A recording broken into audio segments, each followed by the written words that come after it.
Venezuela president Nicolas മദുറോയുടെ അറസ്റ്റിന് സഹായിക്കുന്നവർക്ക് 215 കോടി രൂപ പാരിതോഷികം പ്രഖ്യാപിച്ച് അമേരിക്ക. 2020 അമേരിക്ക മദുറോയ്ക്കും മറ്റ് ഉന്നത ഉദ്യോഗസ്ഥർക്കെതിരെയും വെനസ്വേല മയക്കുമരുന്ന്, തീവ്രവാദം എന്നിവയുള്ള രാജ്യമായും മുദ്രകുത്തിയിരുന്നു. അമേരിക്കയിലേക്ക് കൊക്കൈൻ ഒഴുക്കി രാജ്യത്തെ പൗരന്മാരുടെ ആരോഗ്യം നശിപ്പിക്കുന്നുവെന്നതായിരുന്നു അമേരിക്ക നടപടിക്ക് പിന്നിൽ. കഴിഞ്ഞ വർഷം മുതൽ അമേരിക്ക വെനസ്വേലയ്ക്കെതിരായ ഇന്ധന ഉപരോധം പുനഃസ്ഥാപിച്ചിരുന്നു. നിക്കോളാസ് മദുറോ മൂന്നാം തവണയും അധികാരത്തിലേറിയതിന് പിന്നാലെയാണ് അമേരിക്ക മദുറോയ്ക്കെതിരെയുള്ള നീക്കങ്ങൾ ശക്തമാക്കിയിരിക്കുന്നത്. മദുറോയുടെ അറസ്റ്റിന് ഉതകുന്ന വിവരങ്ങൾ നൽകുന്നവർക്കുള്ള പാരിതോഷിക തുക കൂട്ടിയിരിക്കുകയാണ് അമേരിക്ക. $25 മില്യൺ അമേരിക്ക മദുറോയ്ക്ക് ഇട്ടിരിക്കുന്ന വില. അമേരിക്കയിലേക്ക് കൊക്കൈൻ ഉൾപ്പെടെയുള്ള മയക്കുമരുന്നുകൾ ഒഴുക്കി US പൗരന്മാരെ നശിപ്പിക്കുന്നുവെന്നതാണ് അമേരിക്ക മദുറോയ്ക്കെതിരെ ആരോപിക്കുന്ന കുറ്റം.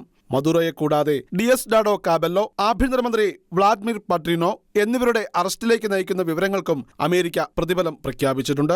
$15 മില്യൺ ആഭ്യന്തരമന്ത്രി വ്ളാഡിമിർ പട്രിനോയുടെ അറസ്റ്റിന് സഹായിക്കുന്നവർക്ക് നൽകുമെന്ന് അമേരിക്ക പ്രഖ്യാപിച്ചത്. ബ്രിട്ടനും ഉപരോധമടക്കമുള്ള നടപടികൾ വെനസ്വേലയ്ക്കെതിരെ സ്വീകരിച്ചിരുന്നു. വെനസ്വേലയുടെ പ്രധാനപ്പെട്ട 15 ഉന്നത ഉദ്യോഗസ്ഥർക്കെതിരെ ബ്രിട്ടൻ ഉപരോധം ഏർപ്പെടുത്തിയിട്ടുണ്ട്.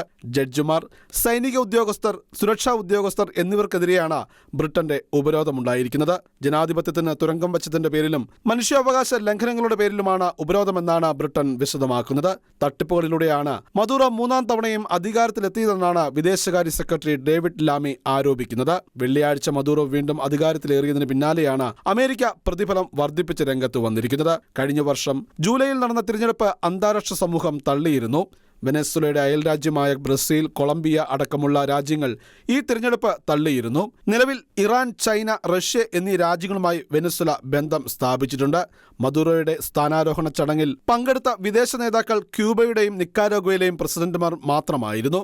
51.2% വോട്ടുകൾ നേടിയാണ് 62-കാരനായ നിക്കോളാസ് മദുറോ മൂന്നാം തവണയും വെനസ്വേലയിൽ അധികാരത്തിലേറിയിരിക്കുന്നത്. International desk, Shekinah news.